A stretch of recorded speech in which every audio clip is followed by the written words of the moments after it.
اس کے ساتھ ہی ہم یہ دیکھتے ہیں کہ بانو کے والدہ بھی بیان دیتی ہیں جس کی وجہ سے ان کو 2 دن کا ریمانڈ ان کا ہو گیا، لیکن اس کے ساتھ ہی ہم یہ دیکھتے ہیں جب چھاپا مار کے احسان کو ایک مخبری پہ پکڑا گیا تو اس کے بعد جو ہے وہ ایک فیصلہ کیا گیا، اور پھر بانو کو جب لینے جا رہے تھے تو بانو کو ایک فون موصول ہوا جس میں کہا گیا کہ تمہیں لینے کے لیے آ رہے ہیں اور اس کے بعد تمہیں پہاڑوں میں لے جا کے مار دیا جائے گا، لیکن بانو وہاں سے بھاگی نہیں۔ بانو نے اسی وقت قرآن پاک پکڑا اور اس کے بعد وہ ان لوگوں کا، بندوقوں والوں کا انتظار کرنا شروع ہو گئی، اور اس انتظار میں وہ بیٹھی ہوئی تھی، اور یہی وجہ ہے کہ اس کی تصویر یہ بتا رہی ہے کہ اس کو موت کا بالکل بھی خوف نہیں تھا۔ یہ وہ خاتون ہے جس نے کہا کہ مجھے صرف گولی مارنے کی اجازت ہے، اور یہ اپنے آپ کو مرنے کے لیے تیار کر چکی تھی، اور اس کے پیچھے وجہ یہ بتائی جاتی ہے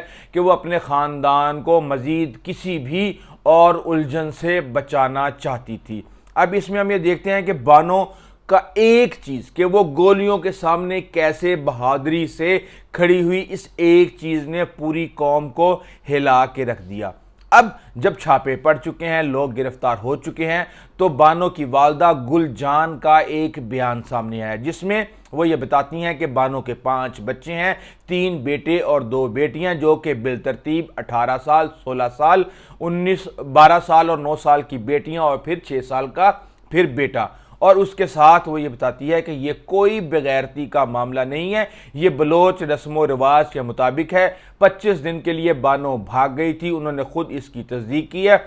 اور اس کے بعد اس کے ساتھ رہی، اور پھر بانو جب واپس آئی تب بانو کے شوہر اور بچوں نے اس کو معاف کر دیا اور وہ ایک ساتھ رہنے پہ راضی ہو گئے۔ احسان اللہ آئے روز، یہ وہ بات ہے جس نے ان کو اس منطقی انجام تک پہنچنے کے لیے رستہ فراہم کیا کہ بانو کے ہر آئے روز جو ہے وہ دھمکیاں آتی تھیں ویڈیوز ٹک ٹاک کے اوپر۔ یہ ماں کہہ رہی ہے کہ ویڈیوز ٹک ٹاک پر بنا کے ڈالتا تھا، میرے بیٹوں کو تیش دلواتا تھا، اس لیے بلوچی رسم و رواج کے مطابق بانو کو سزا دی گئی، اور یہ سردار نے نہیں، یہ بلکہ جرگے نے دی ہے، اور اس لیے سردار بے قصور ہے۔ اب یہاں پہ وہ صرف اور صرف سردار کو کہتی ہے کہ سردار بے قصور ہے۔ اس کے ساتھ ہی ہم یہ دیکھ رہے ہیں کہ سردار کی بات کی جائے تو سردار کو 10 روزہ جسمانی ریمانڈ میں ان کی توسیع کر دی گئی ہے، اور والد اور شوہر کے جو قتل کے خلاف تھے ان کو احسان بلیک میلنگ کر رہا تھا۔ یہ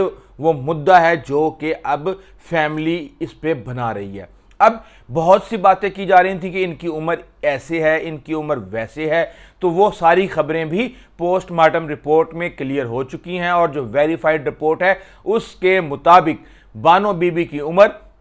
37 سال تھی، جبکہ احسان اللہ کی عمر 35 سے 36 سال تھی۔ اور یہ جو باتیں کی جا رہی ہیں کہ طلاق لے لی تھی، پھر ایک لڑکے سے شادی کی نوعمر سے، اور اس کے بعد حلالہ کر کے پھر دوبارہ شادی کی گئی، اس کی بھی ابھی تک کوئی تصدیق نہیں ہوئی ہے، اور کہا یہ جا رہا ہے کہ احسان اللہ سے بانو کی شادی نہیں ہوئی تھی۔ اب یہاں ہم یہ دیکھتے ہیں کہ کہا جا رہا ہے کہ بانو کے جو گولیاں ہیں وہ کتنی ماری گئیں، تو خاتون کو 7 گولیاں جو پوسٹ مارٹم رپورٹ بتا رہا ہے، اور احسان اللہ کو 9 گولیاں ماری گئیں۔ اب اس کے ساتھ ہی ہم یہ دیکھ رہے ہیں کہ چیزیں جو ہیں وہ بڑی تیزی کے ساتھ ڈیولپ ہو رہی ہیں۔ کہا یہ جا رہا ہے کہ سرداری نظام کو بچانے کے لیے، سردار کو بچانے کے لیے بڑے بڑے سردار میدان میں آ چکے ہیں، اور بہت زیادہ سسٹم کے اوپر پریشر بن رہا ہے۔ اب بات یہ ہے کہ جو ہوا غلط ہوا، اور غیرت کے نام پہ کسی بھی صورت ماورائے عدالت قتل جو ہے اس کی اجازت نہیں دی جا سکتی۔ بہرحال یہ چیزیں اس وقت چل رہی ہیں، 11 لوگوں کو جو ہے وہ گرفتار کیا ہوا ہے، اس کی تصدیق ہمارے پاس آ چکی ہے، اور اب چیزیں جو ہیں ایک اسپیسیفک ڈائریکشن میں چل رہی ہیں۔ لیکن میں آپ کو یہ بتا رہا ہوں کہ یہ کہانی، اس طرح کی کہانیاں ہر روز ہمارے پاس آتی ہیں۔ کبھی زارا ڈسکا سیالکوٹ کی کہانی، کبھی ہمیرا اصغر کی کہانی، کبھی بابو سر ٹاپ کی کہانی۔ یہ دکھی کہانیاں جو ہیں یہ ہر روز ہمیں غمگین کر دیتی ہیں، لیکن